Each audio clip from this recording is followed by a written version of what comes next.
Madanapalle files కేసులో రోజు రోజుకు కొత్త విషయాలు వెలుగు చూస్తున్నాయి. తీగలాగితే డొంకాంత కదులుతుంది.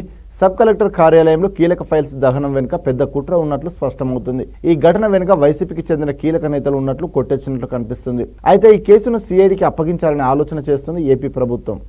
మదనపల్లి ఫైల్స్ కేసులో ఏపీ మాజీ మంత్రి వైసీపీ ఎమ్మెల్యే పెద్దిరెడ్డి రామచంద్రారెడ్డికి కీలక అనుచరుడిగా భావిస్తున్న మాధవరెడ్డిని పోలీసులు అదుపులోకి తీసుకున్నట్టు తెలుస్తోంది. ఘటన జరగడానికి ముందు 10 రోజుల పాటు సబ్ కలెక్టర్ కార్యాలయానికి ఆయన రావడం అనేక అనుమానాలకు దారితీస్తోంది. ఆఫీసులో ఆయన ఎవరిని కలిశాడు అనే దానిపైన వివరాలు సేకరిస్తున్నారు పోలీసులు. ఈ కేసులో కీలక వ్యక్తిగా భావిస్తున్న మాధవరెడ్డి బాస్ పేరు చెప్పుకొని మదనపల్లి పరిసర ప్రాంతాలు భూదందాలు చేయడంలో ఆయన దిట్టగా పేరుందారన్న ఆరోపణలు వెల్లువవుతున్నాయి. ప్రధానంగా కబ్జా చేసిన భూములను పెద్దిరెడ్డి భార్య స్వర్ణలత పేరిట రాయించినట్టు ఆరోపణలు ఉన్నాయి.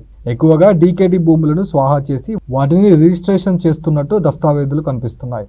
ఈ అక్రమ వ్యవహారాలను బయటపెడతాయనే ఉద్దేశంతో వాటిని తగలబెట్టినట్టు అనుమానాలు వ్యక్తమవుతున్నాయి.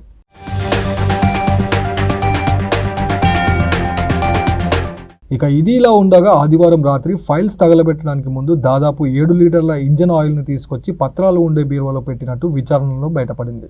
అసలు ఇంజన్ ఆయిల్ ఆఫీస్కు తీసుకురావడానికి కారణం ఏంటి, ఆ విషయాన్ని సీక్రెట్గా ఉంచడం ఏంటి అనే దానిపైన కార్యాలయం సహాయకుడు గౌతమ్ నుంచి కీలక సమాచారాన్ని రాబట్టినట్టు తెలుస్తోంది.